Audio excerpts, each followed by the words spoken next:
This is an NBC News special report. Here's Jose Diaz-Balart.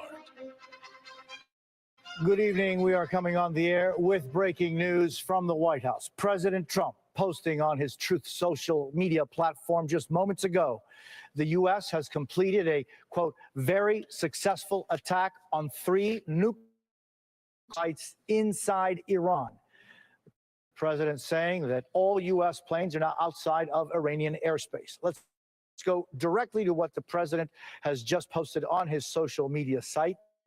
We have completed our very successful attack on the 3 nuclear sites in Iran, including Fordo, Natanz, and Efeshan. All planes are now outside of Iran airspace. A full payload of bombs was dropped on the primary site, Fordo. All planes are safely on their way home. The president continues to state, congratulations to our great American warriors. There is not another military in the world that could have done this. In caps, now is the time for peace. Thank you for your attention to this matter. This all comes after a week of back and forth strikes between Israel and Iran after Israel hit key targets related to Iran's nuclear program. Tonight's news has major implications for American foreign policy, with the U.S. now directly involved with the conflict between Israel and Iran. Let's go right to Vaughn Hilliard. He is at the White House this evening. Vaughn, what else have we learned? The president just returned from his New Jersey golf course just about 2 hours ago. He came here back to the White House. The Marine has been standing outside of the West Wing as he met with his national security team. And right as this social media post was put out by the president, I saw the Secretary of State, Marco Rubio, on his phone outside of the West Wing doors. The president just yesterday, when I was with him on the tarmac as he headed to New Jersey, he had put out this idea that Iran had 2 weeks to potentially negotiate a nuclear agreement with the United States and end the Israeli airstrikes into Iran territory. Now, the president himself had suggested that they would have 2 weeks max, but notably did not rule out a more immediate strike. Now, Israeli Prime Minister Bibi Netanyahu had asserted that Israel had the capacities and the ability to take out the nuclear facilities. And when I asked the president very specifically about the Israeli prime minister's claim, he pushed back and undercut that assessment, saying that the U.S.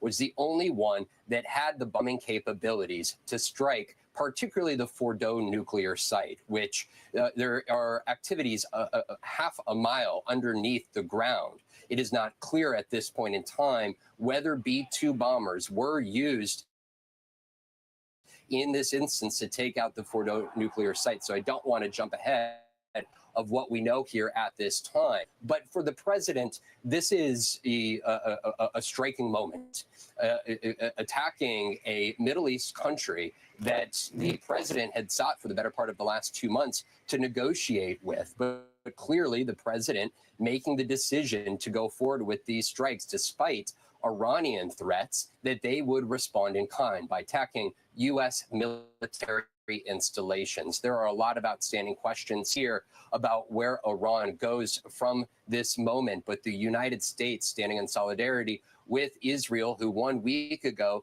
began that attack with their initial airstrikes into Iran. There are a lot of outstanding questions, Jose, here at this hour, but the U.S. taking a significant step. And I will note that I had the chance to ask the president yesterday very specifically how this moment was different than the decision of a previous Republican administration more than 20 years ago to strike over questionable intelligence about weapons of mass destruction. And he said that he knew that they were building a nuclear weapon. That is in contrast to the assessment of his own director of national intelligence, Tulsi Gabbard, who suggested that the U.S. intel community did not have that same intelligence. And Vaughn, during that conversation that you had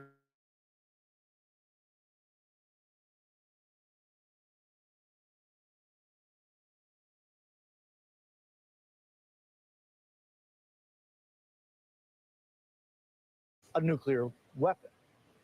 That's right. We know that especially over the last months, that Iran has enriched high levels of uranium that could go into developing a nuclear weapon. But there's a distinction. Again, just yesterday in an interview with our Andrea Mitchell, the Iranian foreign minister exclusively told her that they are using uranium for peaceful purposes. Now, the question here that you just alluded to was Tulsi Gabbard. Again, Donald Trump, the president's handpicked director of national intelligence, standing by their assessment that they have no intel that an actual nuclear weapon was being developed. Now, there are questions of whether that would take weeks, months, potentially a year to actually build that weapon. But the Iranian foreign minister making it clear to our colleague Andrea Mitchell that they had no intent to build a weapon. Of course, this is a long-standing back and forth here between the United States and Iran. It was 10 years ago that under the Obama administration, an initial nuclear agreement was struck between several European countries and the United States that would allow inspectors into several of these facilities, including the Fordo nuclear site that we were just discussing that exists half a mile underneath the ground here. But back in 2018, the Trump administration decided to pull out of that. There were sunset provisions. They said that it did not address proxies of Iran and that they felt that issuing sanctions would be more serious means. So there's a lot of questions here tonight for the president and this White House to answer. Von Hillard at the White House, of course, keep on this, stay monitoring this situation. That concludes this NBC News special report. We'll have more breaking coverage right now on our streaming network, NBC News Now, and online at NBCnews.com. I'm Jose Diaz-Balart. Thank you for the privilege of your time.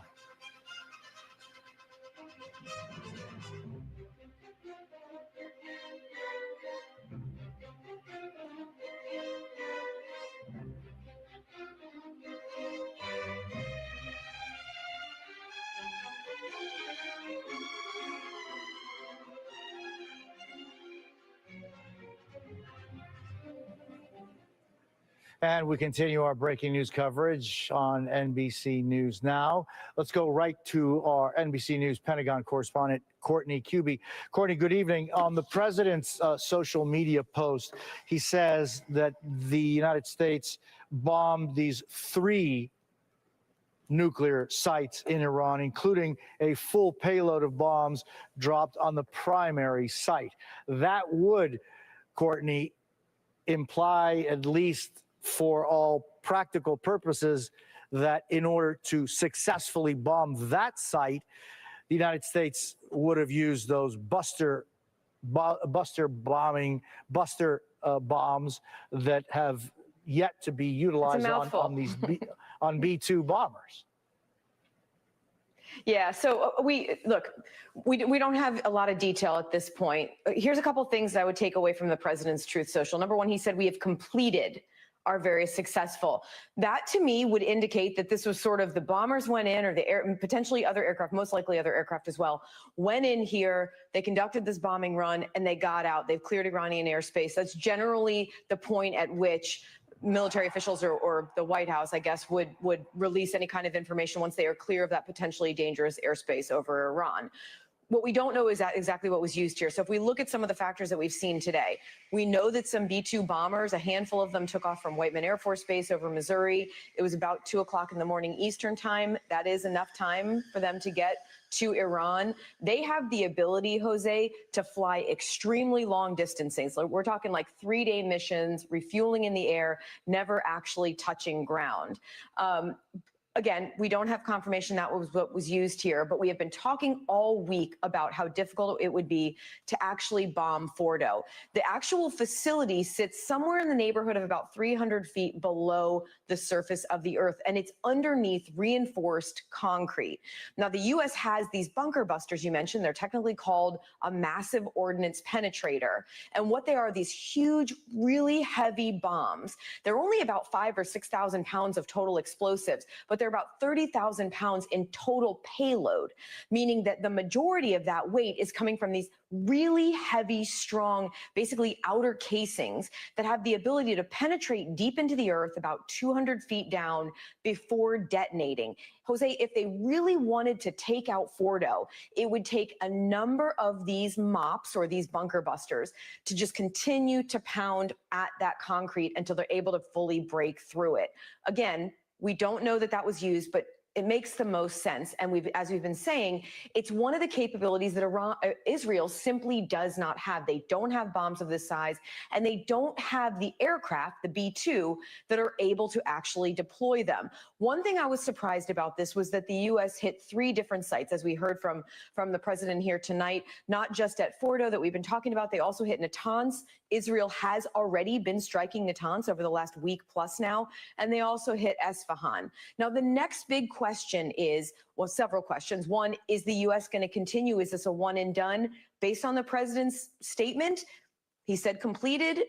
We'll take that for now as to be this mission right now is completed for the United States. The next question, will Iran respond and how? The biggest concern all along is that Iran, or more likely Iranian proxies, would go after U.S. installations and assets in the region. There's a lot of them right within very close striking distance of Iran.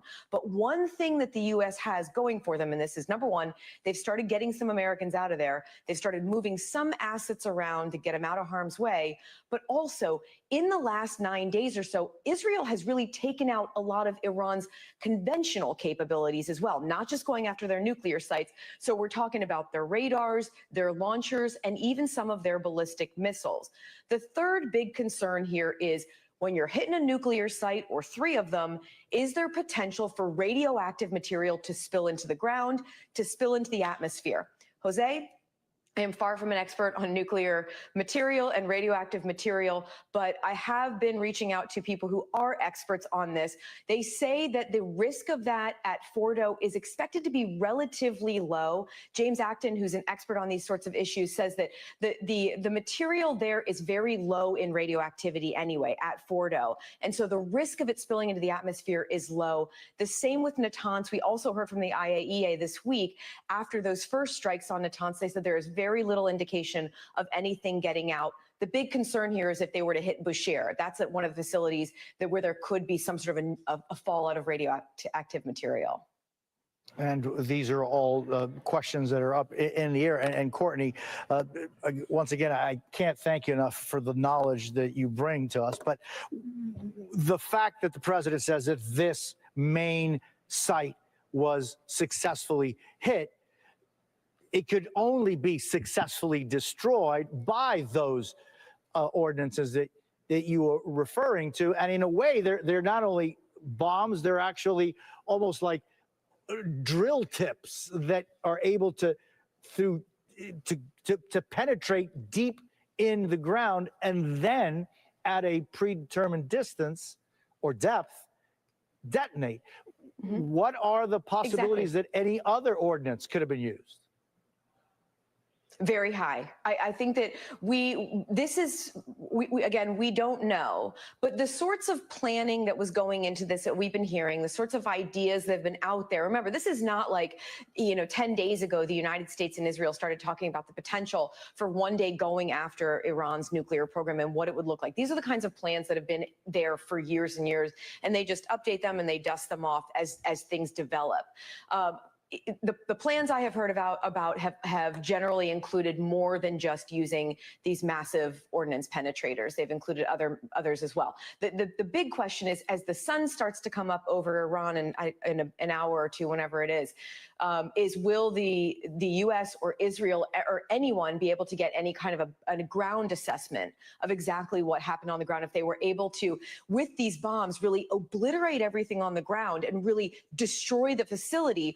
Or is there some way that with these bombs that they drop, they can almost make it collapse in on itself, for all intents and purposes, entomb itself underground so that it still would be rendered unusable?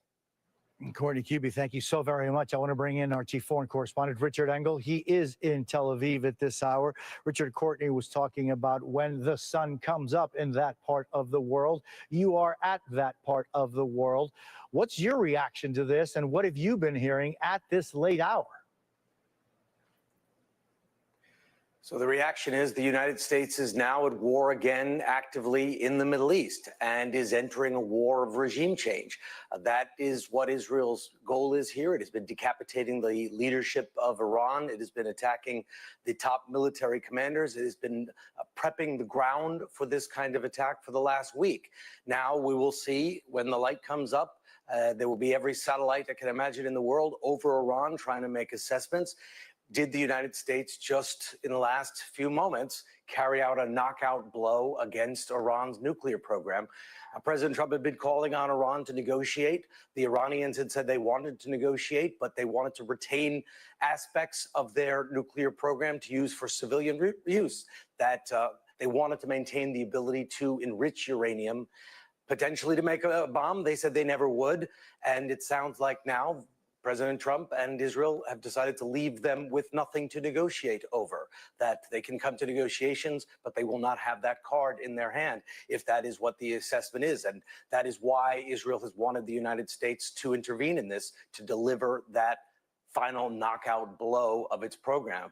Now, we will see if there will be a regional reaction. Jose, it seems unlikely that any major states in the region are going to intervene on Iran's behalf. It doesn't have those kind of allies, but it does have some militia groups, but not nearly, it is not nearly as powerful, Iran today as it was a year ago or after October 7th. And Richard, one of the reasons that it is not as powerful as it may have been before October the 7th is precisely the work that Israel has been carrying out in places like Lebanon and other parts of the Middle East to severely destroy Hezbollah's leadership and even the top infrastructure. Hamas has been so devastated by the war in Gaza. What are the possible allies, or, and I'm thinking of the Houthis, what are the possible repercussions to this attack tonight? So as you mentioned, Iran used to be much more powerful. It had a network of allies. But in some ways, this attack that we're seeing now with Israel and the United States, both fighting against Iran, both acting militarily, is revenge for October 7th. Because although there's been no evidence that Iran was involved in organizing that attack that killed so many here in Israel and led Israel to launch a war in Gaza that is still ongoing and has devastated Gaza, Iran supported Hamas for many years. Hamas was one of its proxies that it sent weapons to and it defended. Now, after that attack, Israel went after Hamas, went after the Hezbollah group in Lebanon. Both of these were seen as potential threats. As Courtney was saying, this attack is not something that Israel just woke up and started thinking about today. This is something that Prime Minister Netanyahu has talked about doing for many years, has been encouraging the United States to do for many years. It appears that it has now just happened. And Iran is not in the same position to respond as it did before. It does not have Hamas the same way. It's still there, but much diminished. Hezbollah is not really a threat. And Iran itself is not as powerful as it used to be because, at least for the last week, it has been systematically attacked.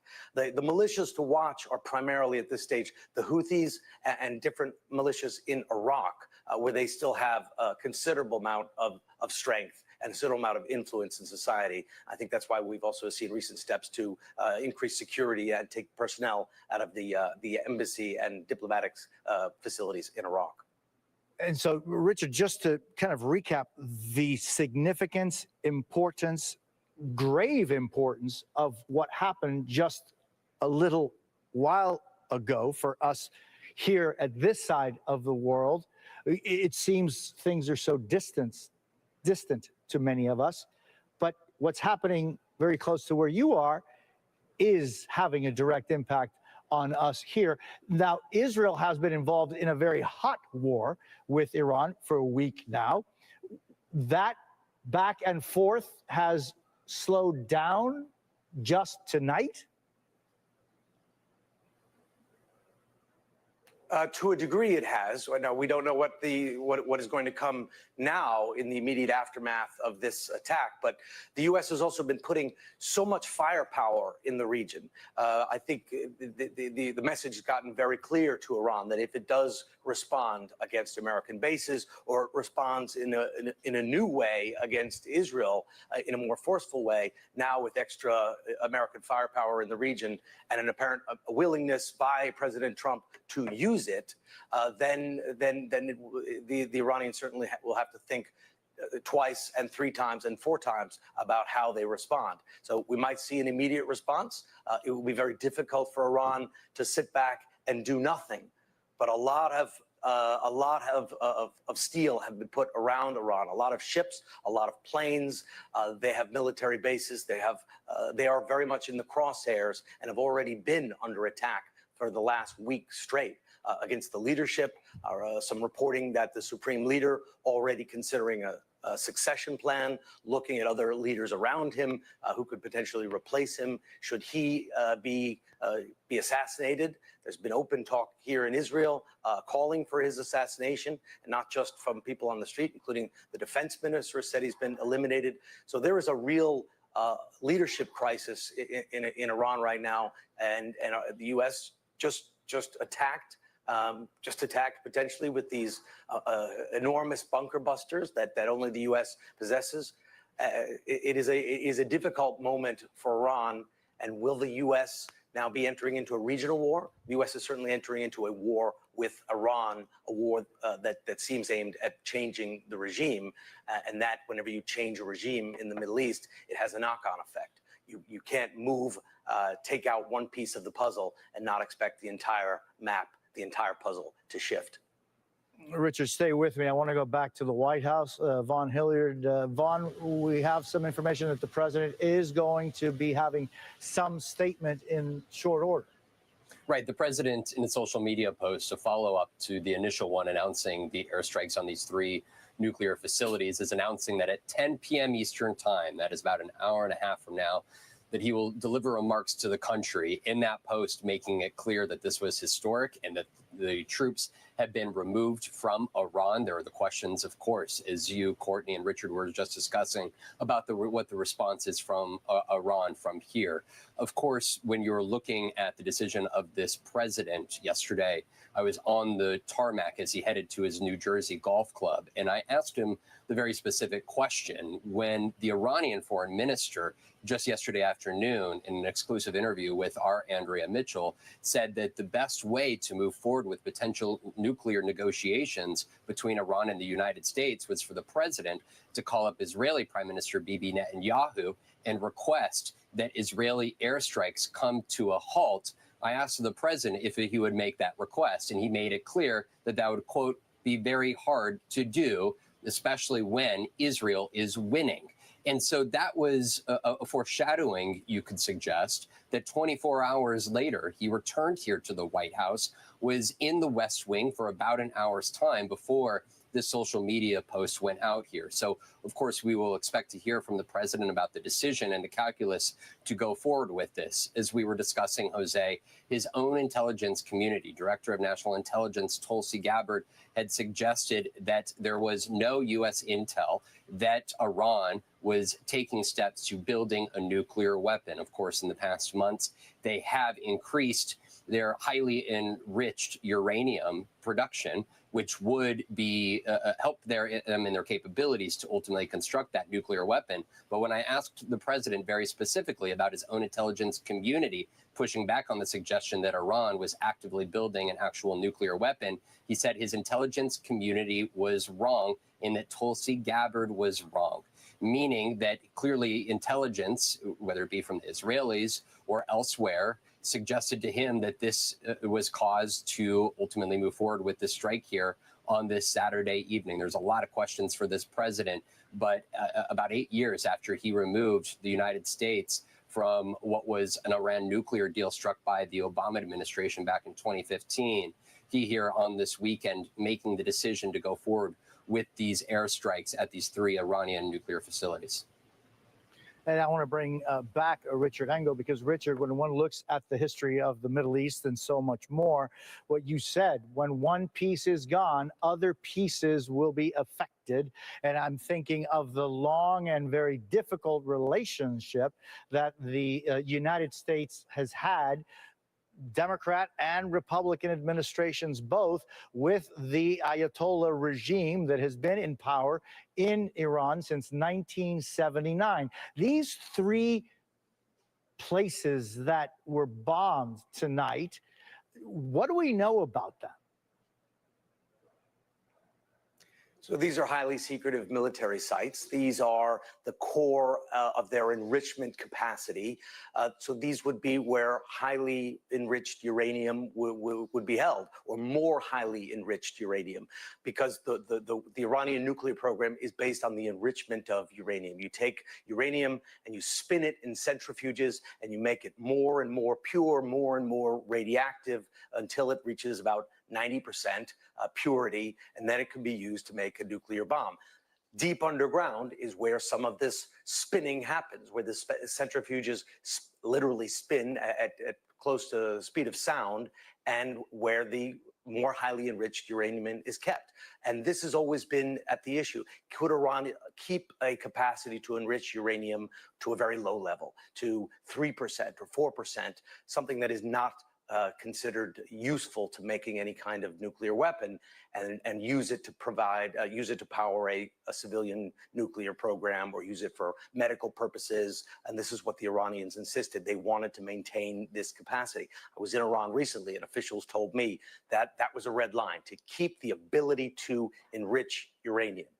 But they said they would get rid of the more highly enriched uranium, the uranium kept at a 60% level or higher, that it could go under some other country's control. That was what they thought was at the heart of the negotiations. How was this process going to work? Would they be allowed to keep a baseline of enrichment, work out an arrangement where another country or another entity was holding the more highly enriched uranium for them, should they ever need it, and they would avoid a war and avoid sanctions? That didn't happen. Now the U.S. is at war. When I was talking earlier, Jose, about you pull one piece out of the puzzle and you have to expect that the rest of the puzzle is going to shift. I was, of course, talking about Iraq. 2002, 2003, we were in a very similar situation where the United States launched a war of choice based on intelligence about weapons of mass destruction that was disputed. You had an intelligence agency, the CIA at the time, that was accused later on of wanting to accommodate and please the president. You had the U.S. at a peak of its power, felt unchallenged and in an ability to impact change all across the region. There was talk about redrawing the map of the Middle East. And the U.S. was initially very successful, toppled Saddam Hussein, left a hole in the region, ended up stuck in a civil war. And a conflict in the Middle East has really not stopped since then. So we will see if Israel's been able to, now with U.S. help, end the nuclear program, take this portfolio, take this potential weapon out of Iran's hands forever, and there will be a new, more friendly regime, or are we entering into another long period of readjustment and conflict in the Middle East? Indeed, Richard, it is a question that is just now emerging. I want to bring in Jeremy Bashi, as former chief of staff at the CIA and the Pentagon, among other places, working with President Obama and others. He joins us this evening on the phone. Good evening. I just want to first get your reaction. What is it that you see when you see the President of the United States talking about a successful mission in Iran? Well, I think what it tells us is that U.S. aircraft were flying in sovereign Iranian airspace. They did so apparently effectively, according to the president's statement, and they struck not one, not two, but three different nuclear sites that are spread around the country. And let's just talk about them. They struck the Natanz facility, which is a large centrifuge facility where Iran was enriching uranium, which can be either used for civilian purposes or for nuclear weapons. And Iran, of course, claimed it was for civilian purposes. That facility was largely above ground, though there was an underground component, and that was thought to have been easily struck by standard fighter aircraft dropping standard conventional weapons. The second facility was Isfahan, which is a uranium conversion facility that includes a light water reactor, a heavy water reactor, and other nuclear development capabilities. That also is a kind of a key pathway for Iran to develop either civilian nuclear energy or potentially bomb fuel. The third facility, which we've been talking about so much, which really only the United States could have hit, is this underground facility at Fordo. This is outside of the city of Qom, Iran, buried deep inside a mountain, some 200 feet inside the mountain. And in order to hit that facility, you have to use a massive ordnance penetrator, which is a 30,000-pound munition. And it appears that the United States had to use that munition, including flying a stealth B-2 bomber from Whiteman Air Force Base in Missouri. And so it appears that multiple aircraft were involved. This would have included aircraft that would be up in the air for electronic warfare, for jamming, for tracking Iranian radar, for tracking Iranian air defenses, for deconflicting with Israel and other countries in the region. And also, this would have been a very complex operation where the U.S. would have also had combat search and rescue pilots ready in case any of U.S. aircraft were shot down. So this is not a kind of the small option. I would call this the very large option that President Trump chose when he was briefed by his military advisors. And so on, Jeremy, this issue of Fordow, this large mountain facility underground, under a mountain, what are the potential harmful repercussions of an explosion going on in a place where there is some material that is to be utilized for either nuclear power or nuclear weapons? Well, according to the experts that I've talked to in recent days, they believe that a conventional military strike on centrifuges spinning uranium, including even those stockpiles of uranium, would not cause radiation harm to the surrounding area. In other words, it would not be harmful to other people in the area if it kind of were just floating in the air. If you directly ingested it or you directly came in contact with it, there could be obviously health consequences.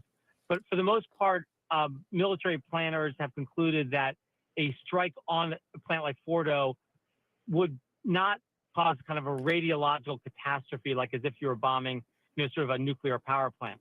But there are other questions that we need to get answers to tonight, Jose. First and foremost is, how will we know whether or not these operations were successful? How will we do bomb damage assessment? We'll be able to observe some things from satellite imagery, but of course, if something is buried deep inside a mountain, you can't see through a mountain. And so we'll need either some sources on the ground, some inspections down the road, or some other source of information or intelligence to know whether or not this operation was effective. Second is, what will be the impact for our troops in the region? Iran has a lot of surrogates and proxies, including the Houthis, including surrogate forces and terrorist organizations inside Iraq, even inside Syria. They have the remnants of Hezbollah, though largely disabled by Israel. They've got Hamas and others. So what are the impacts to our forces, to our allies, to our partners? And our forces must be on high alert for any retaliation from Iran tonight. And then third, I think this whole question of what does this do to the regime? Richard posited that this is an effort by the Trump administration working with Israel to engage in regime change. I'm not sure that's the military objective. I think the military objective is to disable, dismantle, and set back Iran's nuclear program. I think actually probably the president prefers that the regime does not change, but rather they are weakened, disabled, and kind of have to come groveling back to make some deal with the United States and other Western powers on what the future of Iran's status is and the future of Iran's status of its nuclear program is. I think a regime change would create a vacuum in Iran that could have second and third order effects that would be detrimental to U.S. national security interests, including potentially terrorists gaining access to the apparatus of the Iranian military. Of course, they probably still have about 1,000 ballistic missiles in their inventory. So I think we have to hear from the president what the objectives were. It doesn't appear that we're going to be putting troops on the ground, boots on the ground, or working actively to overturn the Iranian Republic's regime at this hour. But this operation, as I said, was the big option if the president was kind of presented with a small or big option. He went with the big option. Many aircraft involved. We have to understand exactly what the U.S. used, what ordnance they dropped, and what they believe will be tomorrow's impacts and how will Iran respond. And Jeremy, this is a change in the position of the United States vis-a-vis another country. What is the message, overlying message, that the United States is sending tonight? This is a massive pivot in U.S. foreign policy. It is a change in multiple ways. First, we've long said that we want to try to negotiate with Iran over its nuclear program. Although President Trump was apparently negotiating for some 60 days, he's clearly made the decision to change the type of negotiation and change the outcome of the negotiation by engaging in a military strike. He might believe, for example, that he can gain leverage in a negotiation. This also might have the effect, not surprisingly, of ending the negotiation, basically saying there's nothing to negotiate. You have to disarm, and we're going to disarm you militarily. So this is a major pivot in American foreign policy. Second, it also does involve the U.S. in a major foreign policy issue in Iran that heretofore we've let other regional players, including Israel, handle. And of course, Donald Trump campaigned on getting out of foreign wars. He cut the deal that got us out of Afghanistan. He was certainly opposed to the war in Iraq, kind of talked about that incessantly, how he thought that was a huge mistake and catastrophe for the United States. And here we are back engaged in military operations in Iran. Now, again, it's not the same thing as committing 100,000 troops on the ground or engaging in regime change, marching through the Capitol. This is a different kind of military operation. But of course, anyone who has paid attention to history knows that it's very hard to do a one and done. Once you're committed to military action in a country, there are certainly going to be second and third order effects that you have to plan for and engage in. And Jeremy, one of the things that I'm sure the United States has engaged on with allies and not so close allies in the region has to be what these countries do or don't do as a consequence of the United States getting directly involved in this battle and in this war. And I'm thinking specifically about Saudi Arabia that we saw just a couple of years ago, turning the tide on its relationship with Iran and actually becoming closer to Iran. But these are countries that will have something to say. The question, Jeremy, is how much they will say and what their reaction will be in situ. That's right. I think Saudi Arabia and the United Arab Emirates, two important Gulf countries that are important partners of the United States. I think privately, Jose, they will like this outcome. They will support this, but they will do so only privately. They don't want to be seen as endorsing military action against Iran. They don't want to be seen as endorsing American military power, trying to change the battlefield geometry. But I do believe, based on conversations I've had over many years with leaders in these countries, that they saw Iran's nuclear ambitions as a growing threat, not just to Israel, but indeed to the Saudi royal family, the UAE, and other countries in the Gulf. And they also believe, and I think the United States has come to believe, that a nuclear weapon in the hands of Iran would be a threat to the United States. And so, whereas before we were willing to negotiate and tell Iran that they could back away from pursuing nuclear capability, we assessed, our intelligence community assessed even as of this month, that Iran had not made the decision to build a nuclear weapon, that they had been enriching uranium to a troubling degree, but that they had not restarted their weapons program. And so this is by any measure a preemptive action by the Trump administration. One could argue it's defensive to prevent Iran from getting a nuclear weapon, but it is certainly preemptive. It is certainly the big option. As I said, it's a 180-degree turn from the way Trump has described U.S. military involvement in the Middle East. He's tended to disfavor the military instrument of power.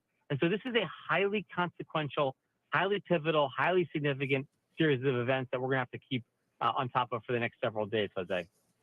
Thank you so very much, Jeremy. I want to go to Matt Bradley. He is in Tel Aviv this morning, his time. Matt, talk to me about what the reaction has been so far there. Well, we haven't heard much in the way of reaction. It's very late here, of course, but we are expecting that this is going to be very, very warmly received. I mean, the Israelis have been pushing President Trump to participate in these attacks on Iran, and Israeli people that I talked to really were expecting that the president would sort of pick up the mantle and finish the job. And, you know, even driving around on highways here in Tel Aviv, there are billboards saying, Mr. President finished the job with his picture on it. So this is going to be a majorly popular move. But at the same time, you know, this isn't the first time that President Trump has expanded his U.S. engagement in the Middle East, U.S. military engagement. You know, back in 2017, he fired missiles against the Assad regime in Syria, something that the Obama administration hadn't really been doing up until then. You know, he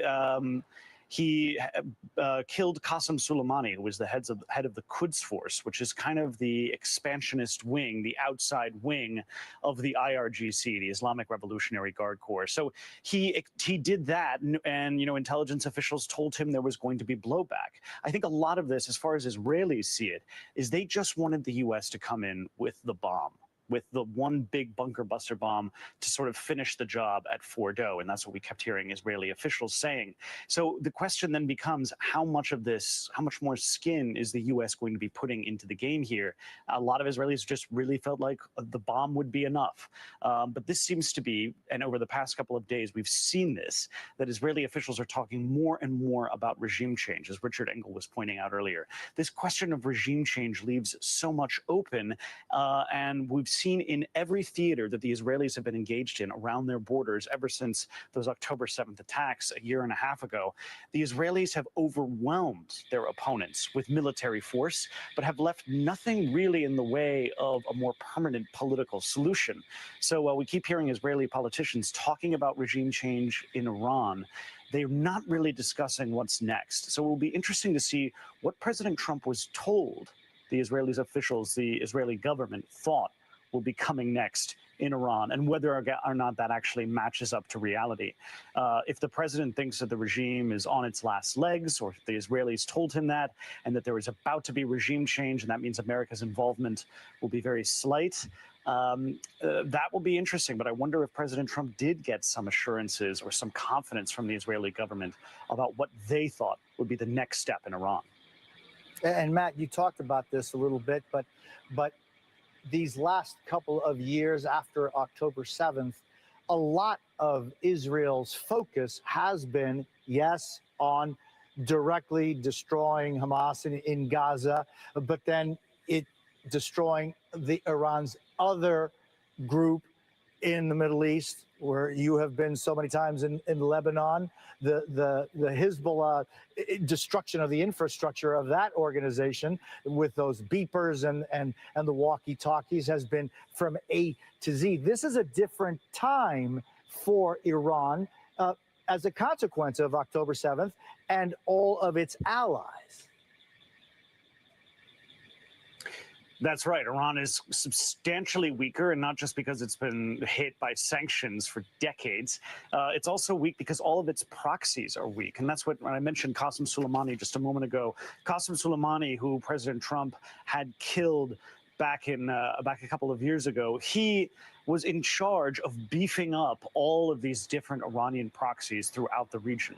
So, as I mentioned, the Israelis have just been waging wars all around their borders for the past year and a half. But from an Israeli perspective, each one of these groups is just an extension of Iran. They see Iran's tentacles in just about every group surrounding them. And that's not necessarily unrealistic. We know that, especially with the case of Hezbollah across Israel's northern border in Lebanon, that was almost completely run by Iran. But each of these groups was a little bit different. And you're right. Now they're so much substantially weaker that Israel can strike without worrying that all of these groups in close proximity to Israel's borders will fire back and punish its citizens. Now they can have confidence that none of this is going to happen. Hamas has been almost totally destroyed. Hezbollah has been almost totally destroyed. They're working very strongly on the Houthis in Yemen. And, of course, the regime of Bashar al-Assad in Syria changed. That fell. And now there's a leader there who's much more in touch and much more concerned about trying to help the West. But here in Israel, this effort, this attack against Iran has an approval rating of over 80%. So that means that basically this is an enormously popular decision by Prime Minister Benjamin Netanyahu, despite the fact that 24 Israelis did die in Iranian retaliatory attacks, and despite the fact that so much of this country has been spending every night rushing to shelters, and that quite a few hundred people have been injured. It's been very scary for a lot of people. This was still an extremely popular move here in Israel. And so President Trump weighing in is going to be even more popular for the U.S. president. And this is, I want to also add here, this is also going to be vindication for Benjamin Netanyahu. One of the things he says over and over again to the public here is that he is expert at manipulating American presidents. It's actually something that he boasts about in his speeches. And Matt, just to think that you and I were having a conversation just about an hour and a half ago on NBC Nightly News, and you were telling me that for the first time in a week, it seemed as though things were a little less intense overnight. My, how things have changed in over an hour and a half. This is true. This is true. Yeah, I mean, we could see an Iranian response to this. I wonder if the response will be more targeted at American facilities, of which there are many in the Middle East, and that could be a very threatening ramp up of this war, especially because the United States has such a muscular presence throughout the Middle East. If the Iranians were to start firing missiles at American military installations, there's no telling what will stop that kind of escalation. So, yeah, this is a very dangerous moment, but one that the Israeli public is going to very much be cheering for. I want to bring in the moderator of Meet the Press, Kristen Welker, back here in the United States. Kristen, good evening. Matt was talking about the reaction in Israel, the reaction of the Iranian regime. We're going to be talking about the political reaction here at home. Well, Jose, that's right. And so far, we are getting reaction pouring in from both sides of the aisle. It is somewhat divided based on that. Let me read you the reaction from Senator Lindsey Graham, one of the staunchest proponents of taking this action. He says, good, this was the right call. The regime deserves it. Well done, President Trump. To my fellow citizens, we have the best Air Force in the world. It makes me so proud. Fly, fight, win. A different tone from the other side of the aisle from some. Jim Himes, who's the ranking member on the House Intelligence Committee, saying, according to the Constitution, we are both sworn to defend. My attention to this matter comes before bombs fall, essentially saying, Jose, that Congress needs to sign off on any military action before it takes place. But Senator John Fetterman, Democrat of Pennsylvania, supportive of the move.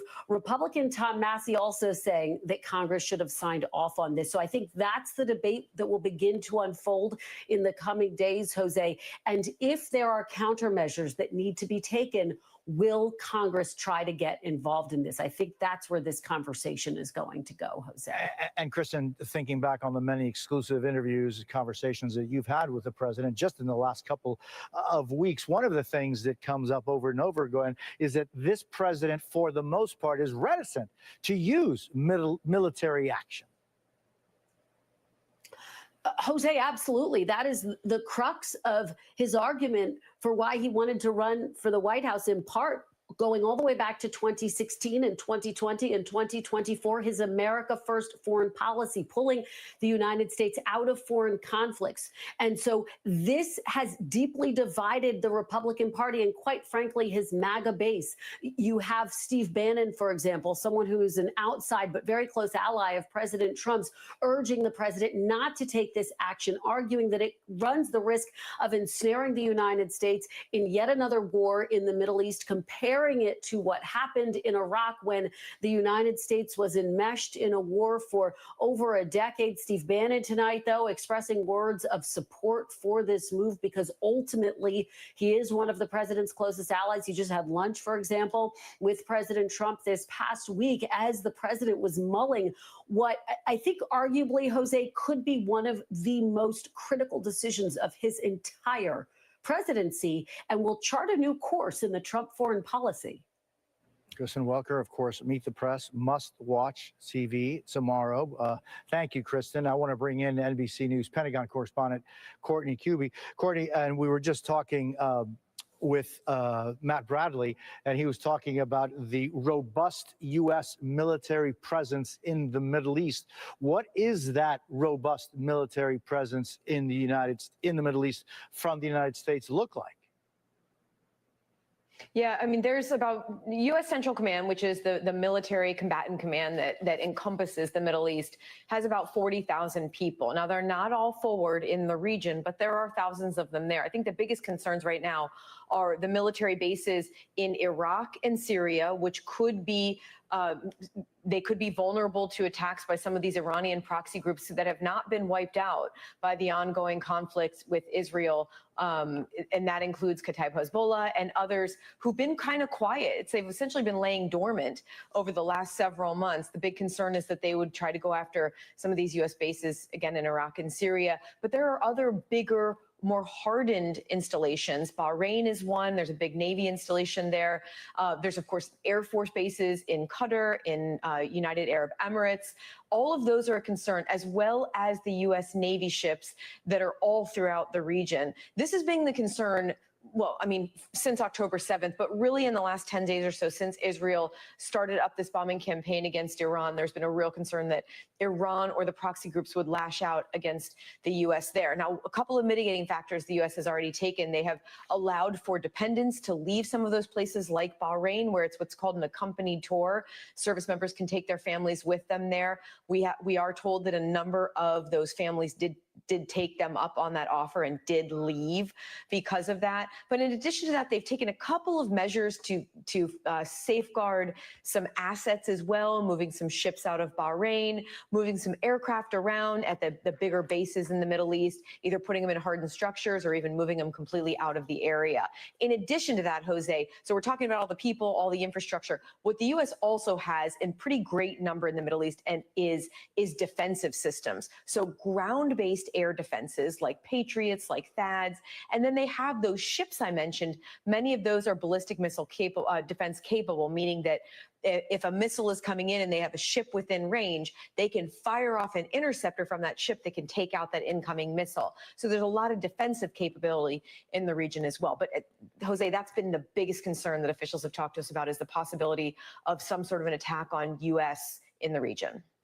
And Courtney, as we once again reread what the president put on his social media accounts just moments, well, actually some time ago, but within the last half hour, he wrote, "We have completed a very successful attack on the 3 nuclear sites in Iran, Fordo, Natanz, and Esfahan. All planes are now outside of Iran airspace.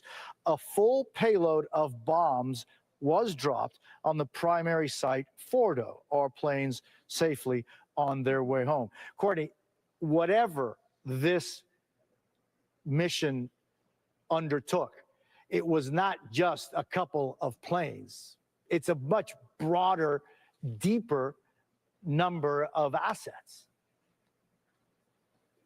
Yeah, I mean, him saying that a full payload indicates to me that this was probably the larger bombs that we've all been talking about that were released. And it makes sense when you're looking at what they were taking out, specifically at Fordo. Natanz is a little bit less clear exactly what they may have used here. You know, we've been talking a lot about the B-2 bombers, but again, we still don't have a lot of clarity on exactly what was used here. And I would not rule out that other aircraft were used in addition to potentially these B-2 Spirit bombers. Now, it's also possible. Look, there's almost no way in which these bombers were there alone. They would have had escort aircraft, fighter jets most likely that would have been up there, as well as potentially drones and other things that would have been up there to keep them safe, to check out what's going on around, to make sure that the bombers wouldn't become a target in of themselves. Remember, they do have a stealth capability. They are supposed to be able to move into a contested or dangerous airspace and be able to evade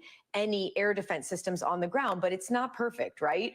Remember, Iranian air defense systems have also been widely disabled. It started back in October with the Israeli strikes that went after their strategic air defenses, their S-300s. But the Israelis have also been targeting, as we've been saying, not only nuclear sites, but also conventional military sites to try to take out the ability for Iran to defend itself against attacks like this. Jose, I think that when it comes down to it, sort of when the history is written over this campaign that we've been watching unfold over the last 10 days or so, that's going to be one of the biggest factors here. We've been talking a lot about the intelligence, but when you just look at the military capability of Iran right now, when Israel started, their air defense systems were still in disarray. Many of their radars were taken out. They couldn't defend against an aerial attack because they didn't necessarily have the ability to know that there were enemy aircraft above them. So once, as Iran was building those capabilities back up, it became exponentially more difficult for any military to fly into those areas. I think that was a big factor here in the decision for Israel to act right now, and frankly, probably for the United States as well. Yeah, I mean, the fact that Israel essentially has had dominance over Iranian airspace for some days now is really significant. I mean, I can't remember the last time that Israel had that over Iran, certainly not since 1979. Yeah, and remember, look at some of the other conflicts that we've been watching. Ukraine. Everyone thought that Russia would have air dominance or have control of the airspace over Ukraine in the first week or two. They still have not maintained that. Yemen, the Houthis, the U.S. tried to have any kind of air control. The U.S. military never got that in any real way over Yemen either. Courtney Kube, thank you so very much. We're going to continue to follow this breaking news.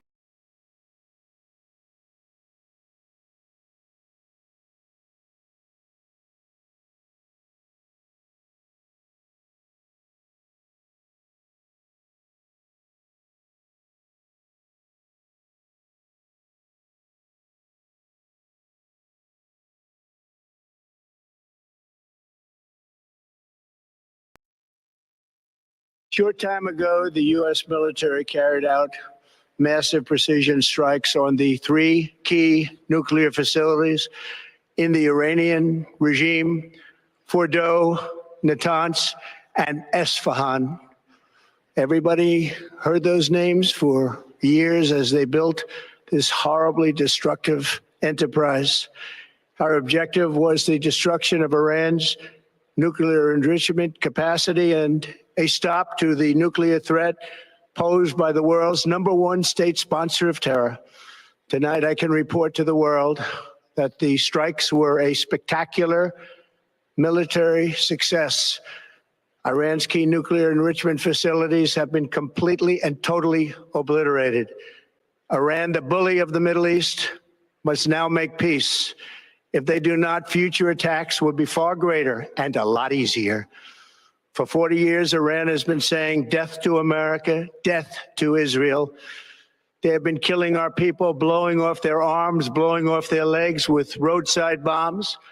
That was their specialty. We lost over 1,000 people, and hundreds of thousands throughout the Middle East and around the world have died as a direct result of their hate. In particular, so many were killed by their general, Qasem Soleimani. I decided a long time ago that I would not let this happen. It will not continue. I want to thank and congratulate Prime Minister Bibi Netanyahu. We worked as a team like perhaps no team has ever worked before. And we've gone a long way to erasing this horrible threat to Israel. I want to thank the Israeli military for the wonderful job they've done. And most importantly, I want to congratulate the great American patriots who flew those magnificent machines tonight, and all of the United States military on an operation the likes of which the world has not seen in many, many decades. Hopefully, we will no longer need their services in this capacity. I hope that's so. I also want to congratulate the chairman of the Joint Chiefs of Staff, General Dan Raisin-Kane, spectacular general, and all of the brilliant military minds involved in this attack. With all of that being said, this cannot continue. There will be either peace or there will be tragedy for Iran far greater than we have witnessed over the last 8 days. Remember, there are many targets left. Tonight's was the most difficult of them all, by far, and perhaps the most lethal. But if peace does not come quickly, we will go after those other targets with precision, speed, and skill. Most of them can be taken out in a matter of minutes. There's no military in the world that could have done what we did tonight, not even close. There has never been a military that could do what took place just a little while ago. Tomorrow, General Kane, Secretary of Defense, Pete Hegseth will have a press conference at 8 a.m. at the Pentagon. And I want to just thank everybody, and in particular, God. I want to just say we love you, God, and we love our great military. Protect them. God bless the Middle East. God bless Israel, and God bless America. Thank you very much. Thank you. We thank you for watching.